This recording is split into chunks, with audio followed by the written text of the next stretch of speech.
Bonjour à tous, bienvenue dans le JT de l'expérience client et collaborateur. Et dans cette édition, on parlera entre autres de chiens, de bots, de colis ou de livreurs. Et on ouvre ce JT avec un peu de douceur sous des poils. La relation client avec ses chats, l'expérience collaborateur à ses chiens. Grâce à Poilu, l'agence qui propose d'accompagner les entreprises dans une démarche d'adoption d'un chien dans leurs locaux. Des bénéfices pour tous, à condition de préparer l'arrivée de l'animal au bureau avec l'ensemble des collaborateurs via l'organisation d'un espace de coworking dédié et des règles de vie bien partagées. Avec pour effet un impact sur la qualité de vie au travail et une marque employeur revisitée, effet waouh garanti. Attaque de bots, fraude en ligne, l'IA est aussi du côté obscur. Une étude de Datadome a permis de tester plus de 14 000 sites web mondiaux les plus visités. L'analyse révèle que 65% des sites ne sont pas protégés contre les attaques de bots dites les plus simples. 94% des sites médias passés au crible sont vulnérables à la fraude publicitaire ou au vol de données. Les secteurs du commerce électronique, de la santé et du luxe sont les plus exposés. À noter que les bots dits avancés, notamment via les Fermabots, alimentés par l'IA, échappent à la détection des systèmes de protection à 95%. L'Europe et l'Amérique du Nord semblent être les continents les moins bien préparés à lutter contre la vague croissante d'attaques. Une nouvelle course entre voleurs et gendarmes augmentés par l'IA est lancée. Quand FedEx tousse, le commerce mondial pourrait s'enrhumer. Les actions du géant du transport de colis ont chuté de plus de 13%, et ce, après avoir réduit ses prévisions de revenus annuels en raison de la faible demande de services de livraison rapide à forte marge. En effet, les clients s'efforcent de réduire leurs dépenses. Au-delà de la rapidité de livraison, il va donc falloir trouver un autre levier à forte valeur ajoutée pour retrouver le chemin de la croissance. Et la livraison devient un sujet de l'expérience client, comme l'information suivante le souligne. Une zone blanche dédiée aux livreurs pour plus de tranquillité. C'est le maire de Nancy qui, suite à des troubles récurrents à l'ordre du public dus au regroupement des livreurs à vélo, a demandé aux plateformes d'instaurer des zones blanches dans certaines rues de la ville. Et cela afin de décourager le stationnement dans ces espaces. Uber Eats et Deliveroo sont notamment visés dans cette démarche qui doit amener les enseignes à se soucier de toutes les parties prenantes, y compris les passants, les commerçants ou encore les riverains.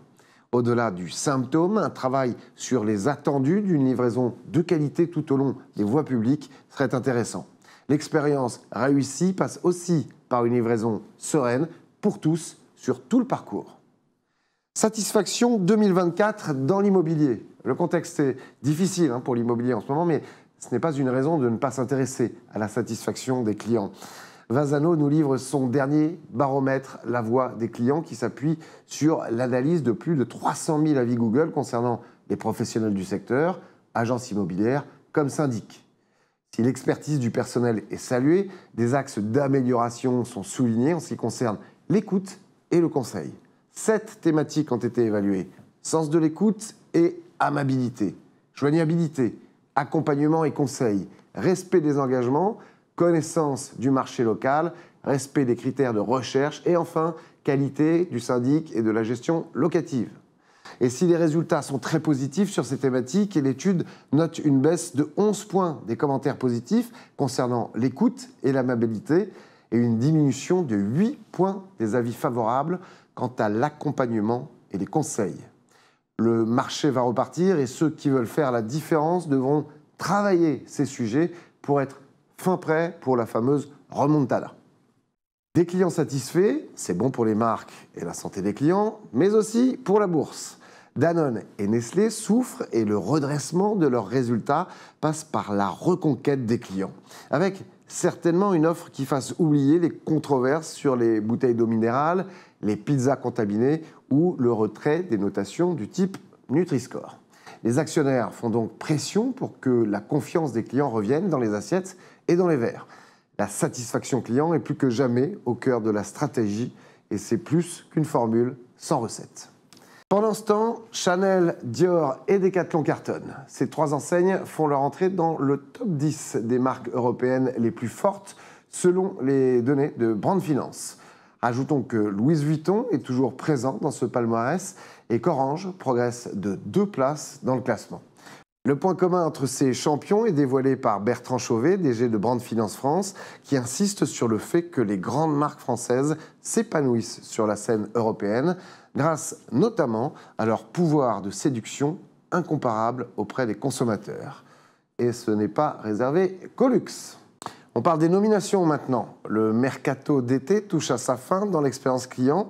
SFR a recruté Christophe Famchon, passé récemment par Fnac Darty, pour prendre la direction du service client grand public de SFR. Un beau challenge au cœur d'une enseigne confrontée à d'importants départs de clients. Chloé Beauvalet, qui sera d'ailleurs mon invitée en fin de journal, rejoint Outsourcia en tant que directrice générale du groupe. Mathieu Labbé, ex-secrétaire général du SP2C, rejoint le pôle parlementaire du nouveau Premier ministre. Nathalie Namias quitte DPD pour Siteness, le spécialiste de la data transport, en tant que VP Expérience. David Marino occupe désormais le poste de directeur relations clients chez Oscaro.com. Voilà, eh bien, je vous en parlais à l'instant, et c'est l'heure de recevoir mon invité du mois, Chloé Beauvalet, qui vient ici pour parler du consortium de l'expérience client. C'est juste après ça.